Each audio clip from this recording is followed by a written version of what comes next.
Now, once again, Sony is facing issues, but this time not with their software or any features they're adding, but with their RAM and their hardware leading up to the PlayStation 6's release. Now, before this video gets started, I want to make a few things clear so you know exactly what I'm going into the video with. Sony has not explicitly said any of the following: a PlayStation release or a PlayStation delay. What they have said is they've had expected targets such as late 2027, and based off of the industry, production cycles, things like that, everything to do around PlayStation, it does definitely seem like there will be a delay for the PlayStation. It does not seem financially viable for Sony to drop the PlayStation 6 in the late 2027 market that it would be dropped in, but there are obviously positives and negatives to doing so. So in this video, I'm going to go into why the PlayStation is going to be delayed, expected dates, and things like that, whilst talking about RAM and other companies that are also being affected,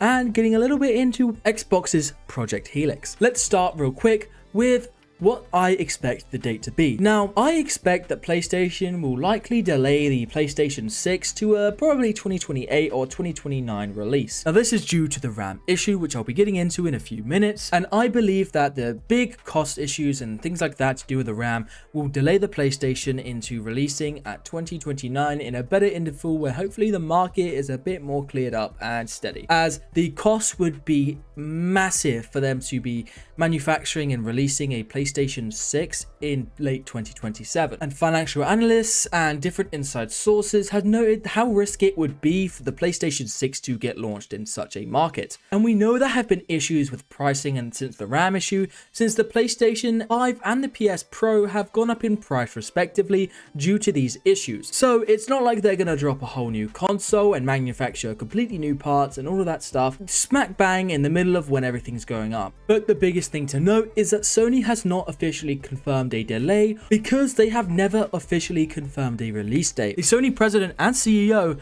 did confirm that they have not yet decided on the timing. We've known for about probably, I think it's been about half a year now, that they haven't confirmed when the PlayStation 6 will arrive. I personally would think that inside Sony they have observed the RAM issue, and based off of what I'm going to tell you later in this video, they have conducted that it will not be feasible for a 2027 launch, and they will likely delay it. If you're enjoying this video so far, make sure to hit that subscribe button because I've got a lot more PlayStation, Xbox, and Nintendo news for you to watch. And let's get back to the video. Now let's look at the cause of this. Why is the PlayStation 6 being delayed? It's the RAM. That is the biggest reason why the PlayStation 6 is being delayed. Now, the RAM issue isn't just something that's temporary, or is very unlikely to be something that is just temporary. It's most likely a permanent problem that is going to persist for ages. It's going to be a problem for a while for a lot of people because artificial intelligence is at the forefront of where all the RAM is being spent. Now, the first 4 months of 2026 alone, it's said that RAM prices inflated by up to around 110%, with SSDs being surged by 147%, which means that people, as you know, if you've paid attention through COVID, when people see price increases and shortage, they buy and they buy and they buy and they buy until there is nothing left. People will just get as much as they can because they might see an investment in, oh well, I'll buy it now before it all goes out, or they panic buying, strategically buying, things like that. That is what's going to happen regardless of, the issue. Like when there's a panic, that's going to happen.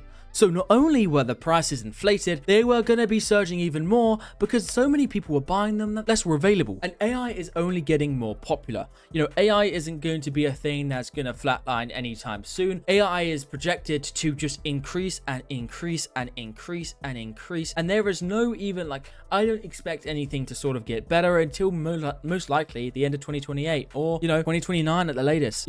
A lot of these companies that are creating these RAMs, Intel has talked about the DRAM production, and AI is consuming around 20% of total DRAM production in 2026, and that is is expected to get a lot larger by the end of the even this year and next year and next year, and every quarter that goes by it just gets larger and larger and larger, and it will continue to as AI evolves, because AI is not a stagnant thing. AI is going to continue to evolve for years and years and years, and it will not stop. For a lot of these RAM companies, it's not as lucrative as what artificial intelligence could be, which is why a lot of these companies like Nvidia, they have allocated a lot more of their resources to focusing on AI. All these different companies have just pivoted towards AIs. So this problem is rising and rising and rising, and this affects Sony quite a bit, because the PlayStation 6 is expected to have around 24 to 32 gig of high-speed GDDR7 memory. Now, it's estimated, this isn't 100% certain, so take this with a pinch of salt, but from an insider, it was estimated that the materials to create the PlayStation 6 would roughly be around $760 US dollars, right? Which means that Sony has a massive pressure on their pricing. They have to get their pricing right. They can't sell the PlayStation 6 for a low price. I mean, it's a new thing as well, but they can't sell it for a low price because the RAM will be so expensive. And people were thinking that the PlayStation 6 could cost anywhere from $700 to $900, which is pretty insane because the memory situation will only get worse. Now, Sony expects the price of memory, like all, to remain very high through 2027 until, likely 2028. And what Sony's president said is that under that assumption, we must think carefully of what we will do. One consideration is new potential ways to sell the PS6, including changing business models. Now, speculation and what has been said, it seems like PlayStation is toying with the idea of a subscription-based hardware model. Now, I'm going to be real with you. I don't personally think I would ever buy a console as a subscription model. I'm not going to pay to have my console for a certain amount of time, or whatever they decide to do. I would rather save up and do one big up purchase, but that's me personally. So that's what I have to take into account when I look at this and I go, wow, if PlayStation is considering this, it could be very interesting. It could be very interesting. And it's not just Sony that's facing these issues. PC makers, Dell, HP, Nintendo's facing it as well. They were going to raise the price of the Switch too. I mean, that's nothing new for Nintendo, let's be real. They were probably going to raise the price anyway. They've probably been, considering it since the launch of the damn product.